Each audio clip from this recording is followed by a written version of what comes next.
হারুত ও মারুত এই দুই ফেরেশতার নাম শুনলেই রহস্য, বিস্ময় আর কৌতূহল জেগে ওঠে। আল্লাহর আদেশে তারা নেমে এসেছিলেন দুনিয়ায় মানুষের মাঝে ন্যায় ও সত্য শিক্ষা দিতে। কিন্তু কিভাবে এই দুজন ফেরেশতা হারুত ও মারুত জড়িয়ে পড়লেন এমন এক পরীক্ষায় যার শেষ পরিণতি ছিল ভয়াবহ? তারা কি সত্যিই মানুষকে জাদু শেখাতেন? কিসের বিনিময়ে তারা বলতেন, আমরা তো এক পরীক্ষা, অতএব তোমরা কুফরি করো না? হারুত ও মারুত কি এক নারীর প্রেমে পড়ে গেলেন? তারা কি মদ্যপান করেছিলেন? আর কি এমন ভুল করেছিলেন যে আজও অনেক মানুষ বলেন হারুত ও মারুত পাপ করেছিলেন? এই ভিডিওতে আমরা জানব হারুত ও মারুত ফেরেশতার সেই চঞ্চল্যকর গল্প, যা শুরু হয়েছিল আকাশে আর শেষ হয়েছিল দুনিয়ার গভীর এক গর্তে। অনেক অনেক বছর আগের কথা, যখন আকাশের সর্বশ্রেষ্ঠ ফেরেশতারা অবাধে ইবাদাতে নিমগ্ন ছিল, তখন আল্লাহ তাআলা মানবজাতির দুর্দশা দেখলেন। মানুষের মধ্যে ক্রমাগত পাপাচার, অশ্লীলতা, অত্যাচার ও জাদুর ব্যবহার বাড়তে থাকে। এমন এক সময় যখন দুনিয়ার আসমান জমিনে মানুষের পাপাচার ছিল সীমাহীন, পৃথিবীতে ছড়িয়ে পড়েছিল অন্যায়, দুর্নীতি, হত্যা এবং ব্যভিচার। ফেরেশতারা আসমান থেকে পৃথিবীর এই অবস্থা দেখে বিস্মিত হয়ে গেলেন। তারা আল্লাহর দরবারে বললেন, হে আল্লাহ, আপনি যদি আমাদেরকে দুনিয়ায় পাঠাতেন তাহলে আমরা কখনোই এরকম পাপ করতাম না। আমরা তো সবসময় আপনার ইবাদতে রত থাকি।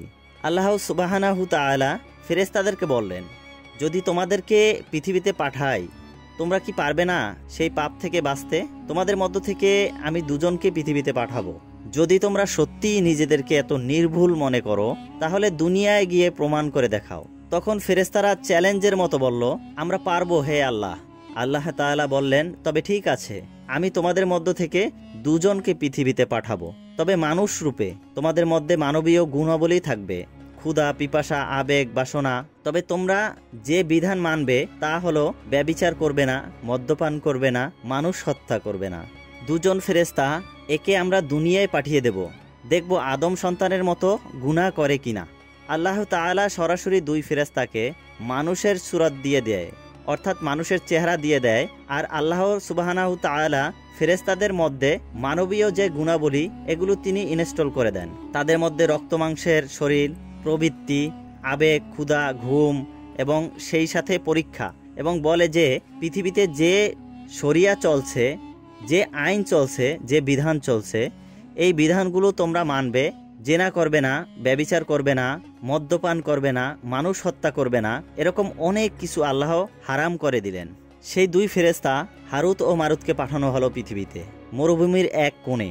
মরুভূমি থেকে দুজন ফেরেশতা আস্তে আস্তে খুঁজে বেড়াচ্ছে কোথায় যাবে। দূর থেকে একটি জঙ্গল তাদের চোখে পড়ল। তারা পৌঁছালো সেই ঘন জঙ্গলে, যেখানে প্রকৃতি মিলেমিশে নানা রঙিন দৃশ্য, গাছপালা ও প্রাণী ছিল। এভাবেই তারা জঙ্গলে এক কোণে আশ্রয় নিল। তারা খুঁজে পেল এক আশ্রয়।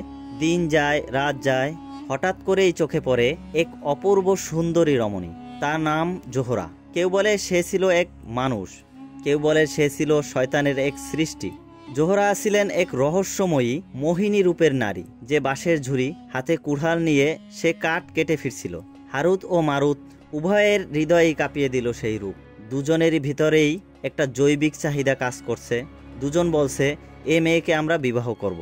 কয়েকদিন পরে হারুত ও মারুত দুই ফেরেশতা দুজনেই জোহরার কাছে গিয়ে প্রস্তাব দেয় যে আমি আপনাকে বিবাহ করতে চাচ্ছি। জোহরা সঙ্গে সঙ্গে বলে, আপনাকে বিবাহ করতে পারবো না। বিয়ে করতে হলে আমার কিছু শর্ত আছে, শর্ত যদি পূরণ করতে পারেন অবশ্যই বিয়ে করব। হারুত ও মারুত দুজনেই বলছে, কি শর্ত? তখন জোহরা বলল, একটা ছোট্ট শিশুকে হত্যা করতে হবে। তখন হারুত ও মারুত দুজনেই বলল, এটা কোনোভাবেই সম্ভব না। আল্লাহ তাআলা নিষেধ করেছেন, মানুষ হত্যা করা যাবে না, এটা গুনাহের কাজ। তারা দুজনেই অস্বীকৃতি জানালো। তখন জোহরা বলল, এটা যদি না পারেন তাহলে আমার সঙ্গে বিবাহ বাদ দিয়ে চাইলে আপনি ব্যভিচার করতে পারেন। অর্থাৎ জোহরা বলতেছে, যদি আপনারা শিশু হত্যা না করতে পারেন তাহলে আমি বিয়ে করতে পারবো না, আমার সাথে জেনায় লিপ্ত হতে পারেন। তখন হারুত ও মারুত দুই ফেরেশতা বলল, না, ব্যভিচার করা হারাম ও নিষিদ্ধ। আল্লাহ তাআলা ব্যভিচার করতে নিষেধ করেছেন, এতে আল্লাহ নারাজ হবেন। অবশেষে জোহরা বললেন, যদি আমাকে বিয়ে করতেই হয় তাহলে মদ্যপান করতে হবে। হারুত ও মারুত দুজনেই চিন্তা করে এটা ছোট পাপ, পরবর্তীতে আমরা আল্লাহ তাআলার কাছে ক্ষমা চেয়ে নেব, আল্লাহ তাআলা ক্ষমা করে দেবেন, মদ খাওয়া যেতে পারে। অথবা জোহরা মদ নিয়ে বসে গেল, জোহরা নিজ হাতে মদ ঢেলে দিল এবং হারুত ও মারুত দুই ফেরেশতা খেতে লাগলো। খেতে খেতে তারা দুজন মদের নেশায় মাতাল হয়ে জোহরার সাথে ব্যভিচারে লিপ্ত হলো, অর্থাৎ জোহরাকে ধর্ষণ করলো। আবার শেষমেশ সেই শিশুকেও হত্যা করে ফেলল। তাদের প্রেম, পাপ, প্রতিশোধ সবকিছুই যেন পূর্ণ হলো। প্রিয় দর্শক, হারুত ও মারুত যখন জোহরার সাথে ব্যভিচারে লিপ্ত হয়েছিল, এতে জোহরা গর্ভবতী হলো এবং জোহরা একটি সন্তান জন্ম দিল। অতঃপর যখন ধরা পড়ল, তারা লজ্জায় ডুবে গেল। লোকেরা হাসতে লাগলো, বলল দুই দেবদূতই তো পাপ করলো। কিন্তু এই গল্পের মোড় ঘুরে যায়। পরবর্তীতে ফেরেশতাদের দায়িত্ব হিসাবে যে শিশুটিকে জন্ম দেওয়া হলো, সেটির উপর তারা দুঃখজনক সিদ্ধান্ত নেয়। হারুত ও মারুত মিলিত হয়ে সেই শিশুটিকে নিন্দজনক ক্রোধের তলে হত্যা করে ফেলেন। আর জোহরা তাকে এক দোয়া শেখালো। সে দোয়া পড়ে সে উঠে গেল আকাশে। সেই নাকি এখন শুকতারা, যেটাকে ভেনাস গ্রহ বলে আমরা জানি। এই চরম ঘটনা যেন মানব জীবনের গভীরতম পাপ ও নিন্দার প্রকাশ করে দেয়। একটি পরীক্ষা যেখানে ফেরেশতাও মানবীয় দুর্বলতা প্রদর্শন করে। প্রিয় দর্শক, এই গল্প এখানেই শেষ নয়। কোনো কোনো বর্ণনায় আছে হারুত ও মারুত পৃথিবীতে নেমে এলেন। বলা হয়ে থাকে তারা ভারত ভূমির এক খোলা প্রান্তরে অবতরণ করেন। শুরুতে তারা নিষ্ঠার সাথে আল্লাহর আদেশ পালন করেন, মানুষের মধ্যে বিচার করে ন্যায় প্রতিষ্ঠা করেন। তারা দুনিয়ায় ফেরেশতা রূপে পরিচিত হয়ে উঠলেন। তারা প্রথমে অন্যায়, অপরাধ ও পাপ থেকে নিজেদের দূরে রাখল। মানুষের বিচার করত তারা যুগের সবচেয়ে ন্যায়পরায়ণ বিচারক হিসাবে। সবাই তাদেরকে শ্রদ্ধা করত। কিন্তু একদিন এক বিপদের শুরু হলো। একদিন হারুত ও মারুতের কাছে এলো এক অতীব সুন্দরী নারী। তার নাম জোহরা। সে এতটাই মোহিনী রূপের ছিল যে তার রূপের বর্ণনা ভাষায় প্রকাশ করা দুঃসাধ্য। সে এক বিচারিক মামলা নিয়ে তাদের কাছে এলো। কথা বলার সময় সে চোখে চোখ রাখলো হারুতের, এরপর মারুতের। তার রূপ ও চাহনি ধীরে ধীরে দুর্বল করে দিল তাদের ঈমানকে।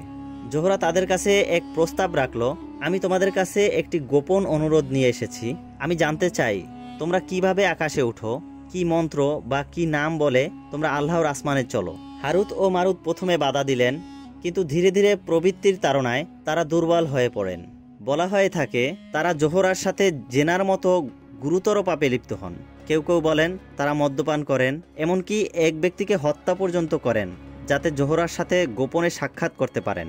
জোহরা এরপর তাদের কাছ থেকে জানার চেষ্টা করলো সেই গোপন নামটি, যেটি উচ্চারণ করলে আকাশে ওঠা যায়। কিছু কাহিনী অনুসারে হারুত ও মারুত তাকে সেই গোপন নামটি বলে দেন। জোহরা তখন আকাশে ওঠার চেষ্টা করে এবং সে আকাশে উঠে যায়। বলা হয় এরপর আল্লাহ তাআলা তাকে একটি তারা বানিয়ে দেন। তাকে আমরা আজ বলি সোহেলা তারা, অর্থাৎ ভেনাস। অন্য একটি কাহিনীতে বলে জোহরা হারুত ও মারুতের কাছ থেকে গর্ভবতী হন। এই সন্তান ছিল তাদের পাপের ফল। যখন জোহরা সন্তান প্রসব করে তখন হারুত ও মারুত এই সন্তানকে হত্যা করে ফেলেন তাদের পাপের চিহ্ন মুছে ফেলার জন্য। এই অবস্থায় আল্লাহ তাআলা তাদের উপর অসন্তুষ্ট হন এবং বলেন তোমরা চাইলে দুনিয়াতেই শাস্তি ভোগ করতে পারো অথবা আখিরাতে। তারা দুনিয়ার শাস্তি বেছে নেয় এবং আল্লাহ তাআলা তাদেরকে বাবেল নগরীতে একটি গভীর কূপে উল্টো ঝুলিয়ে দেন। আজও অনেকে বলেন হারুত ও মারুত সেই বাবেল নগরীতে কিয়ামত পর্যন্ত ঝুলে আছেন। কেউ বলেন তারা মানুষকে জাদু শিক্ষা দিতেন, কিন্তু শর্ত ছিল এটি ফিতনা, এটি শিখো না। অনেকেই সেই সতর্কতা উপেক্ষা করে জাদু শিখত এবং আল্লাহর গজবে পতিত হতো। কিন্তু প্রশ্ন হলো, এই গল্প কি সত্যিই কুরআনে এসেছে? ফেরেশতারা কি গুনাহ করতে পারে? তারা কি আদৌ প্রেমে পড়ে যায়? তারা কি ভুল করতে পারে? জোহরা নামক কোনো নারীর কথা কি কুরআনে আছে? কিংবা সেই রহস্যময় আল্লাহর নাম যা বলে আসমানে উঠে যাওয়া যায় তা কি কুরআনে বর্ণিত, নাকি এ সব কিছু কাল্পনিক কাহিনী যা বনি ইসরায়েলের মিথ্যা গল্প থেকে এসেছে? আসুন এখন সত্যটি জেনে নেই। এই কাহিনীটি শত শত বছর ধরে মুসলিম সমাজে প্রচলিত আছে। তবে গুরুত্বপূর্ণ বিষয় হলো এই কাহিনীটি বেশিরভাগই অংশ কুরআন ও সহিহ হাদিস দ্বারা প্রমাণিত নয়। হারুত ও মারুতের কথা কেবল একবার সূরা আল বাকারার 102 নম্বর আয়াতে উল্লেখ আছে, তাও খুব সংক্ষেপে এবং কোনো জোহরার কাহিনী বা পাপের বিস্তারিত ছাড়াই। ইবনে কাসির রহমাতুল্লাহ আলাইহে, ইমাম তাবারিস, অনেক তাফসিরকারক এই কাহিনীগুলোর সত্যতা নিয়ে সন্দেহ পোষণ করেছেন। অনেক হাদিস বিশাদ একে ইসরায়েলিয়াত ও ইহুদি খ্রিস্টান আবেগী কাহিনী বলে চিহ্নিত করেছেন। তাই এই কাহিনীটি আকর্ষণীয় এবং শিক্ষণীয় হলেও এটি কোনো নিশ্চিত সত্য ঘটনা নয়। আমাদের বিশ্বাস ও আকীদা গড়ে তুলতে কেবল কুরআন ও সহিহ হাদিসকেই ভিত্তি করতে হবে। সূরা আল বাকারার আয়াত নম্বর 102-তে বলা হয়েছে, সুলাইমান আলাইহিস সালাম কুফর করেনি, বরং শয়তানই কুফর করেছিল। তারা মানুষকে জাদু শিক্ষা দিত, আর তারা বাবিল নগরীতে হারুত ও মারুত নামে দুই ফেরেশতার উপর যা অবতীর্ণ হয়েছিল তার অনুসরণ করত। তারা উভয়ই কাউকে শিক্ষা দেওয়ার পূর্বে বলতো, আমরা এক পরীক্ষা মাত্র, অতএব তুমি কুফর করো না। তারপরেও মানুষ তাদের কাছ থেকে এমন কিছু শিখে নিত যার মাধ্যমে স্বামী স্ত্রীর মধ্যে বিচ্ছেদ ঘটাতে পারত। এই আয়াতে পরিষ্কারভাবে কিছু বোঝা যাচ্ছে, হারুত ও মারুত ফেরেশতা ছিলেন এবং তারা নিজেরা কাউকে জাদু শেখাতেন না, বরং সতর্ক করতেন, তুমি কুফর করো না। তারা পরীক্ষার মাধ্যম ছিলেন, অর্থাৎ আল্লাহর পক্ষ থেকে পাঠানো হয়েছিল মানুষের ঈমান পরীক্ষা নিতে। তারা গুনাহ করেনি, কারণ ফেরেশতারা গুনাহ থেকে মুক্ত। আল্লাহ কুরআনে বলেন, ফেরেশতারা আল্লাহর আদেশ লঙ্ঘন করে না।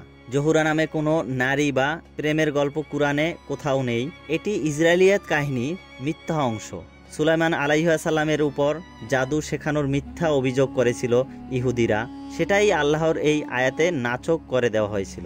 প্রিয় দর্শক, অনেক সময় আমরা গল্পের মোহে পড়ে যাই। কোনো গল্প রোমাঞ্চকর বা কল্পনাপ্রসূত হলেই আমরা ধরে নেই এটাই সত্য। কিন্তু ইসলাম কল্পনার ধর্ম নয়, এটা সত্য ও হিকমতের ধর্ম। হারুত ও মারুতের কাহিনী আমাদের শিক্ষা দেয়, সত্য জানার জন্য কুরআনের আলোই যথেষ্ট। আমরা যেন মিথ্যা ইসরায়েলিয়াত কাহিনী বা গাঁজাখুরি গল্পের পেছনে না ছুটি। আসুন আমরা কুরআনের সত্য ও সঠিক ব্যাখ্যা জানি, শিখি এবং অন্যকেও জানাই।